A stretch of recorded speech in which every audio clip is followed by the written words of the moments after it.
Assalamualaikum warahmatullahi wabarakatuh. Akkam nagaa jirtanii hordoftoota kiyya marti keessanuu bakkum jirtanitti akkam nagaa alaamanni sa'aanamni fayyaadha isin jecha warroonni chanaala kiyyaaf haarawaa taatan aanzamzamin jedhamu subscribe gochuudhaan maatii ta'uu dandeessanii warroonni as dhiyeenya kana immoo subscribe gochuudhaan maatii naa taatan hedduu galatoomaadha. Har'aan tanas viidiyoo tokko qabadhee dhufeetiin jira. Viidiyoo kana jalqabaa kaastanii hanga dhumaa ilaaluudhaan warroonni fayyadamuu barbaadan irra fayyadamuu dandeessanii. Akkuma viidiyoo keessan bira ga'een immoo laalaa olii qooda akkasumas subscribe gochuun dagatinaadha. Wal jajjabeessuun aadaa keenya haa ta'u walumaan karaa hojiitti deemna. Turtiin keessan hanga dhumaatti na waliin haa ta'u karaa hojii adeemnu.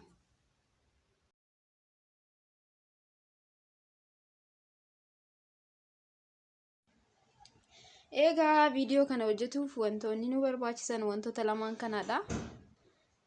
Akkuma mul'atu kana inni kun talbaan kamuu ni ta'a. Itti aansuun immoo qurunfudii bunaati jechuudha yookaan qara. Kunoo isa kana ni mul'ata. Qurunfudii kana yeroo mana keessaniif bittan dhugaa dubbachuuf hedduu qaala'eetiin jira. Garuu mana keessaniif yeroo bittan fal'aana takkatti fayyadamuudhaan qopheessuu dandeettan jechuudha. Isaan lamaan kanneen fayyadamne kireemii hedduu bareedaa ta'e tokko fuula keenyaaf ni hojjenna. Turtiin keessan anuma waliin haa ta'u. Talbaan kun fal'aana tokkodha. Akkuma isin mul'atu kan fal'aanaan tun xiqqoodha. Garuu fal'aana jabaa tokko yoo barbaadan kanaan fal'aana lama ta'a. Kanaaf wantoota lamaan kanneen walitti dabaluudhaan kireemii dansaa ta'e fuula keenyaaf ni qopheessina. Kireemiin kun kireemii galgalaati. Guyyaas fayyadamuu dandeessanii garuu galgala osoo fayyadamtanii irra bareedaadha. Kanaaf haala kanaan qurunfudii tanas fal'aana tana ta'u qofa ni gargaarama. Isin kana gadis qopheeffatuu dandeessanii kana olis qopheeffatuu dandeessanii jechuudha. Haala kanaan itti aansuun talbaa yoo barbaadan garagaratti tumaati waliin naqaan garuu bakkuma tokkotti tuma. Maaliif hojjumaan affeeluudha waan ta'eef rakkoon qabu. Haala kanaan erga godheen booda waan barbaadanitti gargaaramatanii bulleeffadha. Haala kanaan walitti dabaluudhaan akkuma mul'atu kanatti walajji tumaa jechuudha. Kunoo akkuma isin mul'atu kana bulleessee deebi'eetiin jira. Kanaaf isa kana amma maal gootanii meeshaa yeroo biraa nyaata ittiin dalagne yookaan ittoo ta'uu ni mala wanta garagaraa kan ittiin dalagne osoo ta'e irra filatamaadha. Maaliif yoo jettan fuula keenyaaf fayyadamna waan kana. Kanaafuu meeshaa waan akkasii ittiin dalagnetti osoo qopheessitanii dansaadha. Haala kanaan katumne kana asitti nanna. Akkuma isin mul'atu kanatti sirriitti bullaa yarceen taane haala kanaan yoo goone dansaadha. Fuula keenyaaf kireemii hedduu bareedaa ta'edha. Kanaaf marti keessanuu fal'aana tana takka talbaa godhuudhaan fal'aana tana takka qurunfudii gochuudhaan kireemii dansaa ta'e galgala kan fayyadamtan qopheeffatuu dandeessanii mana keessan keessatti. Itti aansuun bishaan itti naqaa. Burcuqqoo kana tokko guutuutti naqu. Walakkaa isaa haala kanaan walakkaa isaatti naquudhaan ni bilcheessa. Wanti kun dhugaa baay'ee namatti toledha. Kiyyaa fayyadamee argeetiin jira. Yeroo waan kana fayyadamtan galgala fuula keessan dhiqattanii fuula qulqulluu irratti dibatuudhaan ganama ofirraa dhiqxanii jechuudha. Kireemii galgalaati. Kanaaf galgala fayyadamtanii ganama dhiqatuu dandeessanii. Isin immoo yoo kan barbaadan ta'e guyyaallee fayyadamuu dandeessanii sa'aatii dheeraa turtursitanii ofirraa dhiquudhaan waan baay'ee bareedaadha. Yeroo dibattan san fuulli keessan baay'ee kan miidhame yoo ta'e wantoota gurraachi irra jiraate maadiyaatii ta'uu ni mala. Fuula keenyarra wantoota garagaraatu yeroo tokko nutti baasa sababa garagaraatiin. Yeroo san fuulli keessan hedduu kan miidhame yoo ta'e waan kanatti dibattan kireemii kanatti dibattan diqqoo amala gubuu qaba. Bakka fuulli keessan miidhama qabaata jechuudha. Kana addaan baasuuf immoo maal gootanii fuula keessan guutumatti dibadhaatanii mee ufii caqasaa ilaala jechuun kana jechuun maal jechuudha. Gara karaa fuulli keessan qulqulluu ta'e namoota akkasinitti hin dhagahamu. Karaa fuulli keessan rakkoo qabaate yookaan bakka fuulli keessan isin gurraachitetti garuu diqqoo amal gubooytu namatti dhagahamu jechuudha. Ani fi kiyya waan akkas natti dhagahamee fi kana jechuun ni hojjeta.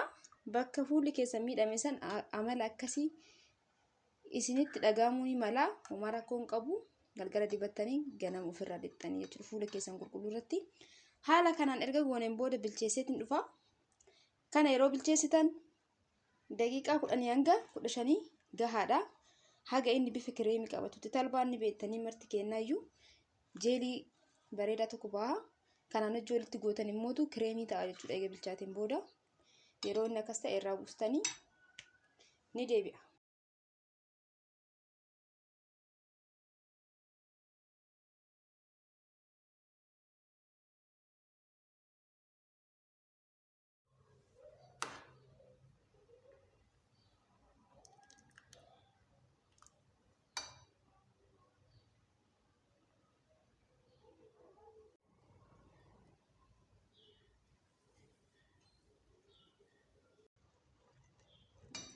Amma irraa buusnaa jechuudha. Haala kanaan kun sirriitti furdateetiin jira.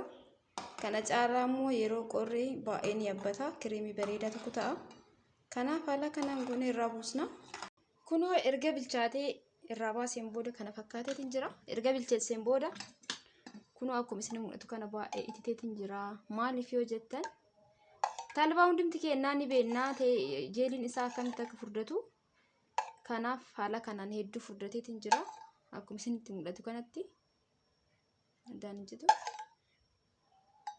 Kanaaf talbaa isa qofaayyuu adda isaatitti fuula keenyaaf rifeensi keenyaaf jeeliin isaa hedduu dansaadha.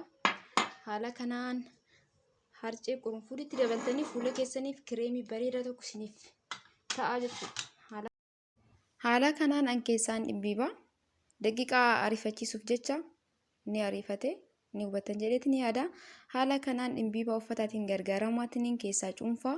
Maaliif cuunfuudhaaf namatti hin tolu dhimbiibaa biraa yoo ta'e dhimbiibaa uffataa ta'e haphii kan ta'e hin fayyadamaadha. Haala kanaan sirriitti keessaa cuunfitanii baasuu qabdanii. Akkuma isin mul'atu kan halluun isaa hedduu jijjiirameetiin jira. Urgaan isaa hedduu namatti tola dhugaa. Mana guutuu foolii manaa hedduu foolii namatti tolu tokkodha. Yeroo qurunfuudii affeeltanii bishaan isaatu yeroo mana keessatti danfuuyyuu waan baay'ee namatti toludha fooliin isaa jechuudha. Akka gubbarraa kunoo kana fakkaata. Isa kanallee gadi hin jissina. Maal akka goonuu hanga dhumaa na waliin daawwachuudhaan irraa ni hubattanii. Kireemiin kun kunoo kana fakkaata. Jeelii bareedaa ta'e fuula keenyaaf baay'ee dansaa ta'edha.